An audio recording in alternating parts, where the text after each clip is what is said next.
everything's for a reason. Yeah, okay, we're back. We're back over here at the Tzafir home after a month hiatus. I think exactly a month since we were here.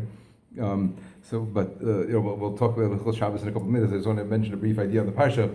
But we just realized when we're speaking about this that the parsha here this week is Tazria Metzorah, whereas in Chutz La'aretz it's Shmini, because and people in Israel who are Americans or people who are here for Yom Tov is very complicated now because Chutznik people had 2 days of Yom Tov, so the second day of Yom Tov was Shabbos, so they didn't lane Parsha Shmini, they laned the Kriya of Yom Tov.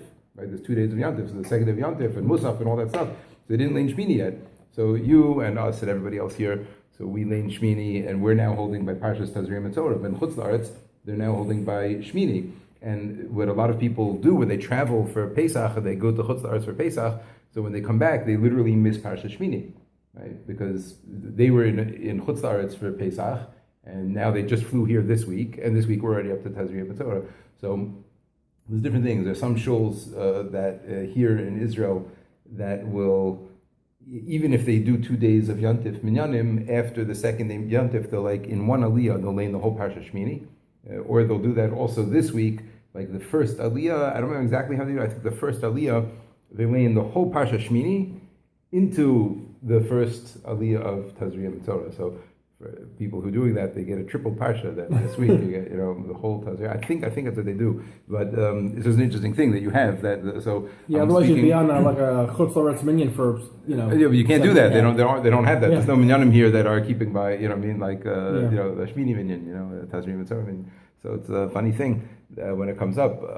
So this Dvar Torah is on Tazria Metzorah, which the truth of the matter, I don't understand why. Obviously I know the cheshbon of the calendars is something that's very complicated, but these are parshios that could be separated. So and that's what's going to end up happening. There's going to end up being a time that there's a double parsha for them.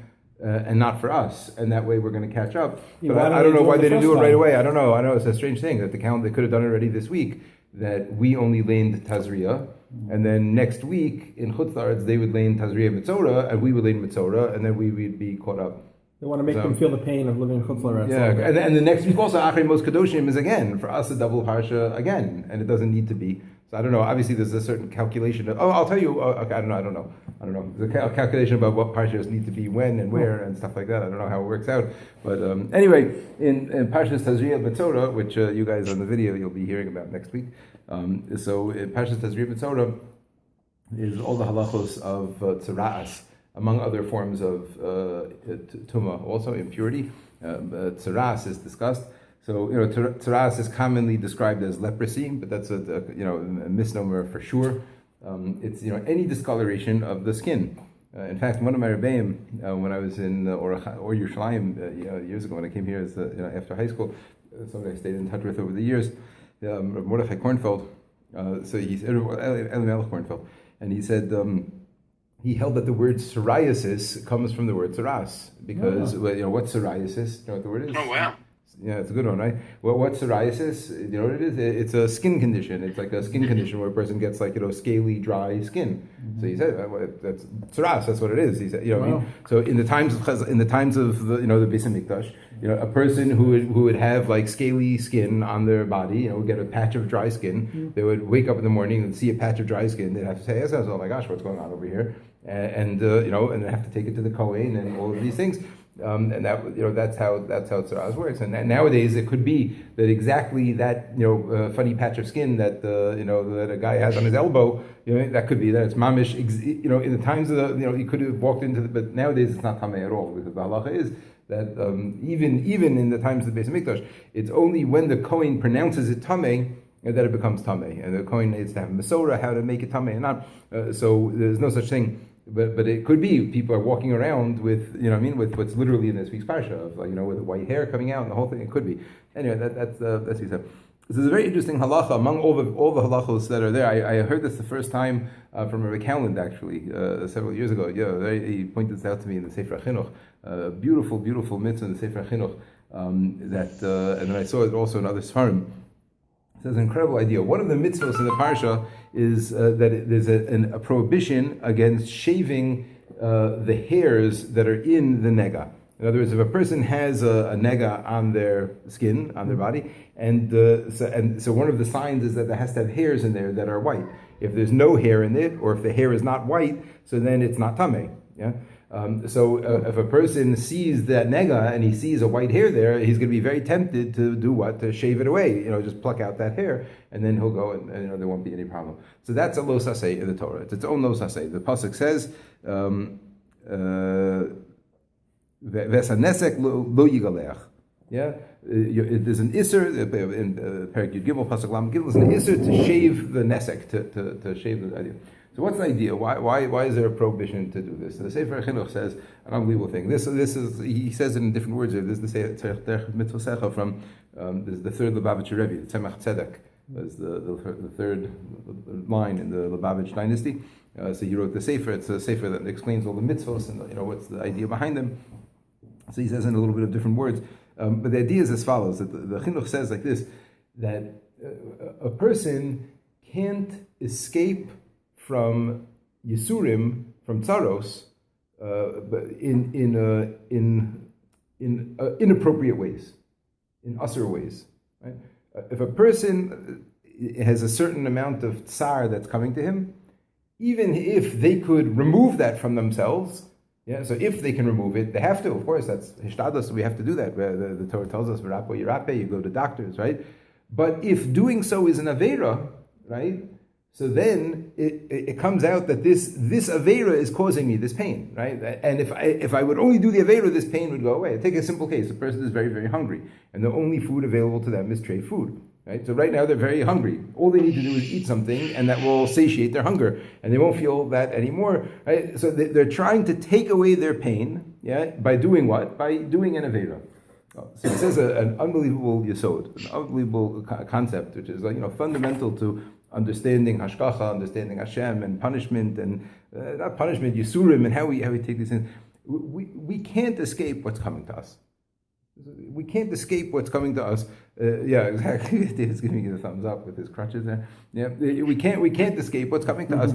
And again, going to a doctor is not escaping what's coming to us. Hashem, for whatever reason, gives us whatever challenges. It makes a person sick to go, and to have to go to doctors and take care of things that if it's the appropriate hishtadlus to do, there's no averas involved. There's no sense. So that's part of our challenges of what we have to do. But the second it comes to a situation, that there's an avera. The second it comes to a situation that in order to take away this discomfort or this pain, I have to do a sin. So what do I think I'm doing over here? I think I'm gonna do an avera, and that's gonna take away my pain. Who am I kidding over here, right? Who's giving me this pain? Where's this pain really coming from? So if I believe the pain is coming from you, from another person, and if I'll, undercut you in business or I'll cheat you in some way, it'll take away my pain. So then by doing so, I can alleviate the stress and the pain that I have. But if a person believes in God, and a person believes that Hashem is the one who's running the world, and Hashem is the one who's bringing me, pain, and a person believes, like it says in Chazal, that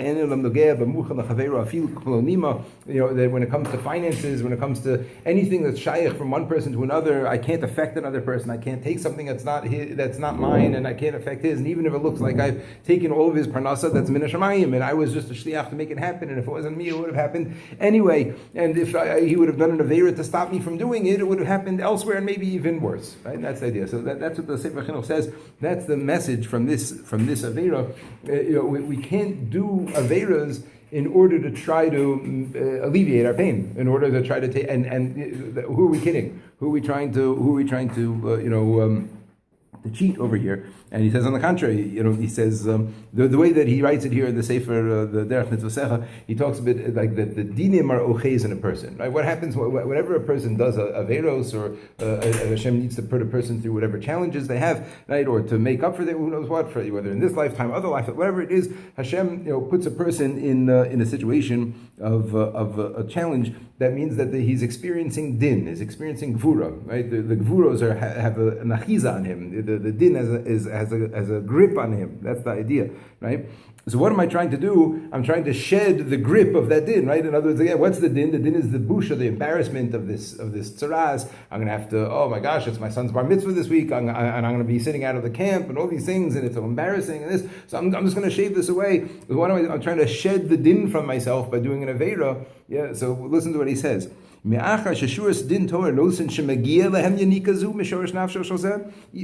Hashem decided that the Gevuros deserve this grip on the person for either for what he did or whatever, to make up for whatever in Hashem's plan, whatever. Yeah.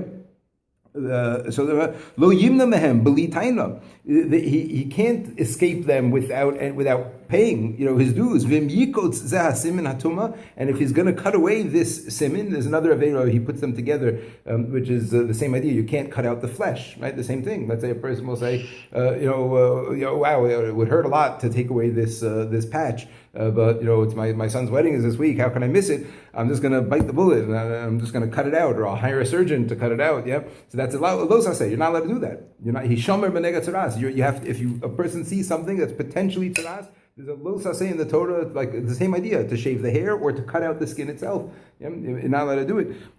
So a person is trying to do this. Yochel liyoshi is gabru beyoser al nafsho. Yeah, this that the person is suffering, and Hashem is causing this to happen to the person. So that's what they're getting their dues, right? The gevuros, the dinim, whatever you want to call it, they're getting their dues. Yeah, but if a person tries to push it off, it's just going to come back and hit him in another way. So that's the idea. The person you can't do something. Say somebody has something on Shabbos, and it's very embarrassing. Very embarrassing to do, or if they wouldn't, if they wouldn't do a malacha, something in their clothing, let's say clothing gets dirty and you're not allowed to really scrub it out. The person would be very embarrassed to walk around that way. Yeah, so they're going to try to scrub it out. So that's exactly what's going on here. Hashem decided this person deserves to be embarrassed for whatever reason. This person needs to go through going to shul and having the people and all this, and sometimes there's dirt. Yes, thank you, I know. Whatever it is, Hashem decided the person needs to go through this. Yeah, so I'm going to try to get out of that by doing an aveira. Who am I kidding over here? Who am I trying to? Who you can't cheat the system. Can I ask a question? You can't cheat the system. That's the idea that is. Can I ask a question? Yeah, sure. In the case of, let's say, someone needs to experience embarrassment. Let's say, for instance, they're in a place where it happens to be that a lot of people embarrass this person. Can't he say, I want to move? That's not an aveira. No, it's not. No, of course not. No, and we're talking about an aveira. The Torah tells us go to doctors, right? V'rapo yirape mekan shedit reshus l'rapos, the rofe l'rapos. The Torah tells you go to doctors. Why Hashem puts us through challenges that we don't know, but what we do know is He tells us v'chai bahem. We have to live and we have to do what we have to do. V'shmartem olas nafshosechem. We have to take care of our health. We have to do whatever we can in order to stay alive and do mitzvos and serve Him properly in every which way in comfort. And that's why we have to make a parnasa. And that's why we have to keep ourselves healthy and everything. But when it comes to a point of an aveira, right, where in order to get what I want to get to be comfortable, I have to do a sin, whether it's a ben adam l'chaveiro, like stealing or cheating or whatever, or ben adam l'makom, like eating non-kosher or breaking Shabbos or whatever other halacha that it is, or a person has a challenge about shaving during Sfira, again. So look, that's not a good example because a person is allowed to, but sometimes there's certain things you're not allowed to do. When a person says, oh my gosh, I'll lose my job, I'll lose, if the Chafetz Chaim says this about speaking lashon hara, the Chafetz Chaim says this explicitly. If a person, let's say, has a job and the boss comes and asks them a question about somebody else, so sometimes it's the halacha that you're allowed to say if it's the person really stole or did something wrong. But let's say let's say somebody wrote the boss is not a nice guy on their Facebook page, or whatever, and the boss hears about this and he wants to know who did it, and he calls you into the office and he says, you tell me who it is, I'm firing you. The Chafetz Chaim says you are mechuyev to give up your entire parnasa, all of your livelihood, every money that you have, in order not to speak lashon hara, because you can't do an aveira. You can't do that, right? That you're not allowed to do. So a person is going to say, oh my gosh, what am I supposed to do? I'm going to lose my parnasa, I'm going to lose my home, all these other things. Working on Shabbos, right? It was a tremendous nisayon, we all know, right, for the Americans. And some people say maybe there was a situation there of pikuach nefesh. Maybe, that people were literally starving, and if they wouldn't have worked on Shabbos, I don't know, I'm not judging anybody. But certainly plenty of people were moser nefesh and lived in poverty and all sorts of things because they refused to work on Shabbos. Yeah. So that means that this whatever reason, this was their challenge that they had to go through here in this life. This was what they had to suffer through poverty and through the shame and all of these things. This was what was given to them. And to try and if they would have say, okay, I'm just going to work on Shabbos and take away all of this pain, they're not gaining anything. Hashem will get them those tsaros in another way, and it'll be worse because they're failing a test as we speak. Right? The whole anyway, that's a very, very powerful idea. You can give a whole long share about this, but I want to wrap it up. That's just the idea that we can't we got to pay our dues, and again, that doesn't mean if a person has a headache they should say, oh well, it's Minish Mayim and therefore I shouldn't take Tylenol. It is Minish Mayim, but you should also take Tylenol. And if you can't take Tylenol because it's an affair to take Tylenol, so then you have to say, okay, yeah, then it's Minish Mayim and this is what's happening, and I have to accept it and be makabel it, and that's the idea. I think a very powerful idea, and I appreciate your account pointed this out to me some years ago. It made a very, very strong impression, and like I said, I saw it here at other farm, the same idea. That's the very here. You can't. Got to pay the piper. You know what I mean? You can't get out of it. You can't get out of it, and by doing averas and try to get another way. Okay, that's so. You guys have 2 weeks in America now to think about this before you get to Tazria Metzorah. Okay.